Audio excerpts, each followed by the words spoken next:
और नाज़रीन, आज अडयाला जेल में साबिक वज़ीर-ए-आज़म इमरान खान साहब से आज बड़े एक अरसे बाद साबिक वफाकी वज़ीर सीनियर सियासतदान फवाद चौधरी साहब, जो कि पाकिस्तान तहरीक इंसाफ के बड़े लॉयलिस्ट हैं, उनकी मुलाकात हुई है। मुलाकात का ज़रा अहवाल जानते हैं और जो कुछ गुफ्तगू उन्होंने की है इमरान खान साहब से, क्या नज़र आ रहा है, उनका मूड क्या लग रहा है। वो इंगेज करना चाहते हैं एस्टैब्लिशमेंट से, लेकिन आगे किस तरह का एक पाकिस्तान तहरीक इंसाफ का मुस्तकबिल दिखाई दे रहा है। फवाद चौधरी साहब, अस्सलाम वालेकुम सर।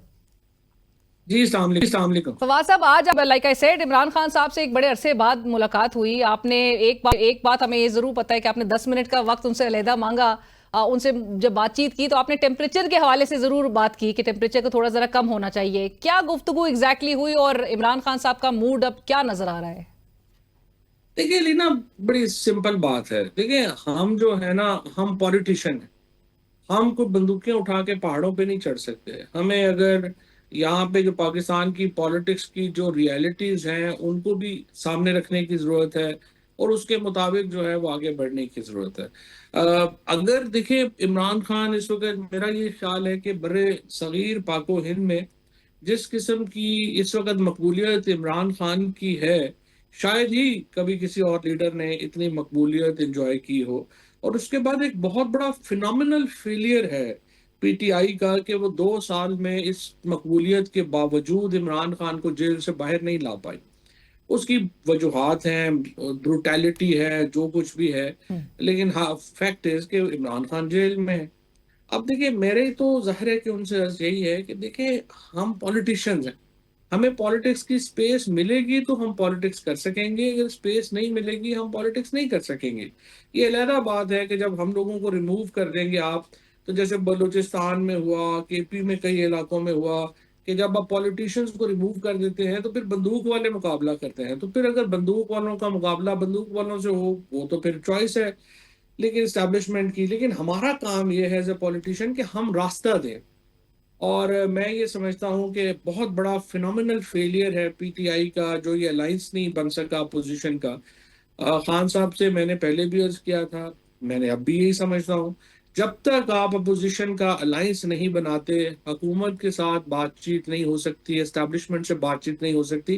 क्योंकि देखिए ना, उसके पीछे वो थ्रेट ही नहीं होगा कि अगर बातचीत फेल होती है तो उसके कॉन्सिक्वेंस है। तो जब तक मौलाना फजलुर रहमान है, इमरान खान है, जमात इस्लामी है, ये हमारे शायद खकान अवासी साहब हैं, बाकी दीगर पार्टियां हैं, ये इकट्ठे नहीं होते, वकील इकट्ठे नहीं होते, तो आप देखिए, आप कोई थ्रेट नहीं है। और इसलिए इस माहौल में बातचीत होने का भी फायदा नहीं और होनी भी नहीं है। सो मेरी तो नुक्ता नजर यही था कि अलायंस जो है वो होना चाहिए, और अलायंस ना होने की रास्ते में सबसे बड़ी रुकावट पीटीआई की अपनी पॉलिटिक्स है। आपने भी आज इस्तदा की कि हुकूमती जमातों के साथ भी इंगेज करें।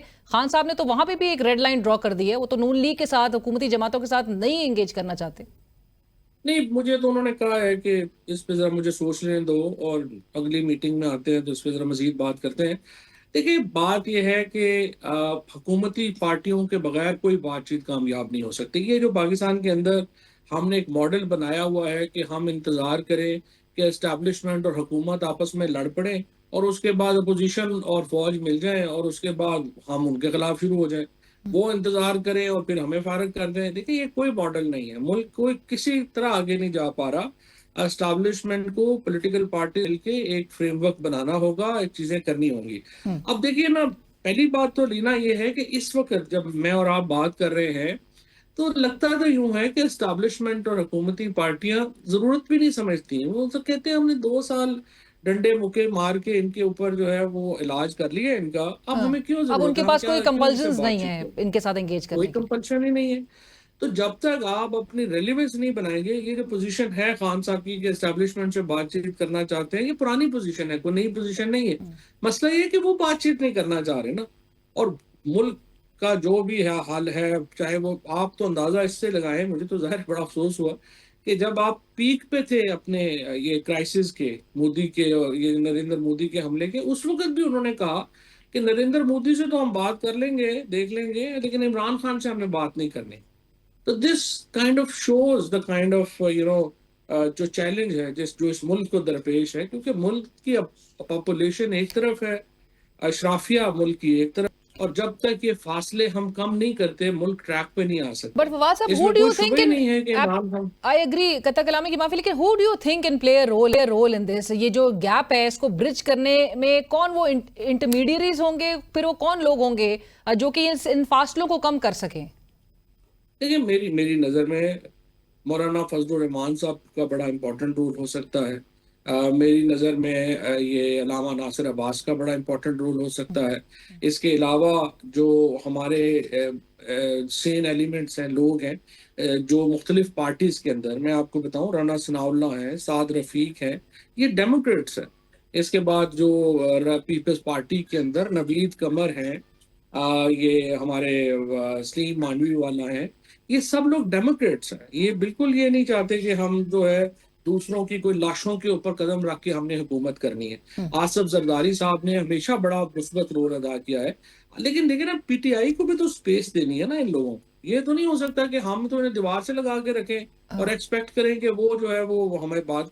तो मेरा ये ख्याल है एस्टैब्लिशमेंट और हुकूमत और पीटीआई के दरमियान बातचीत सियासी जमातें करा सकती हैं। बट एस्टैब्लिशमेंट और फवाद साहब, पीटीआई के लेकिन दरमियान आपने डायरेक्ट जो नाम बातचीत अभी नहीं हो लिए सकती। हैं, आपको लगता है कि उनको भी एक नॉड की जरूरत है? जब तक वो नॉड नहीं होगी तब तक वो भी आगे नहीं प्रोसीड कर सकते। तो उसके लिए माहौल चाहिए ना।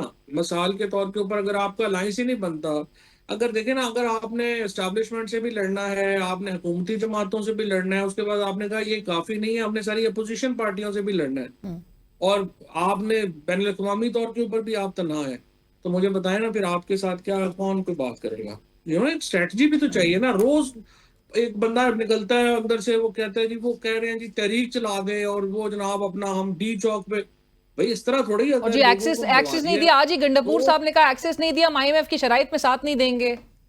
मेरे ख्याल में बचकाना बातें हैं। इस तरह की बातों से कोई किसी का फायदा नहीं हो रहा। आईएमएफ का जो पैकेज है वो पाकिस्तान के लिए जरूरी है। अली अमीन गंडापुर साहब जो है, मेरी नज़र में सबसे इम्पोर्टेंट बात यह है कि जो लोग इमरान खान को मिलते हैं, उन्हें चाहिए, उन्हें सच और सही सूरत हाल उनके सामने रखें। जो इमरान खान का एक्सेस तो इन्हीं लोगों के थ्रू है ना। अगर आप लोग गलत बातें करेंगे जाके उनको जो है वो करें, कल जनाब इतना बड़ा प्रोटेस्ट, लोग मैंने कहा कितना बड़ा प्रोटेस्ट हो गया, कोई देखें गलत बातें उन्हें करेंगे, वो गलत स्ट्रेटजी बना। The real problem of Imran Khan is कि ना उनको कोई सही बात बताने वाले हैं, ना उनके पास रेलिवेंट इंफॉर्मेशन उनको बताई जाती है, जिसके ऊपर वो स्ट्रेटजी जो है वो नहीं बन पा रही। अब 2 साल हो गए इमरान खान साहब को जेल में। मेरे ख्याल में और कोशिश कर लें, और अगर इन्होंने दीवार को सर मारना है और मार लें। जब तक शाह महमूद कुरैशी बाहर नहीं आते, या एजाज चौधरी साहब बाहर नहीं आते, महमूद रशीद नहीं आते, डॉक्टर ये वो यासमीन लोग राशिद। हैं जो आगे बातचीत बढ़ा सकते हैं। राइट। और मेरा मुद्दा यही है कि एजाज चौधरी साहब को सेनेट में नहीं आने दे रहे, प्रोटेक्शन ऑर्डर उनका हुआ है, वो नहीं आ पा रहे। शाह महमूद साहब बीमार है, रोज उनके पीछे लगे हुए हैं वापस जेल में जाने। कोई एविडेंस नहीं है। और एस्टैब्लिशमेंट की तरफ से, गवर्नमेंट की तरफ से भी अगर ये बात है कि सिर्फ सख्ती से ही मुल्क चलाना है, आपने 2 साल देख लिया है, और देख लें। उससे रास्ता नहीं मतलब निकलता। जाहिर है सो कि माहौल, इसमें तो आपने कहा बिल्कुल कि कोई माहौल बनना बड़ा जरूरी है। आज ये मैं जरूर आखिर में कमेंट आपका चाहूंगी, वजीर आला पंजाब मरियम नवाज साहिबा ने जो आज इक्वेट किया है पीटीआई को भारत के साथ, और बल्कि उन्होंने यहां तक कह दिया कि 6 और 7 मई को भारत से ज्यादा पाकिस्तान को नुकसान सियासी जमात ने 9 मई को किया है। फवाद साहब, इस स्टेटमेंट के बाद मोदी कितना रिलीफ फील कर रहे होगा? बहुत रिलीफ। मेरा मेरा ये ख्याल है कि देखिए, एक तो ये पॉलिटिकल नॉविस है, इनको कुछ पता नहीं होता वो क्या बात कर रही हैं, क्या नहीं कर रहे, जो लिख के दे देता है वो दे देते हैं।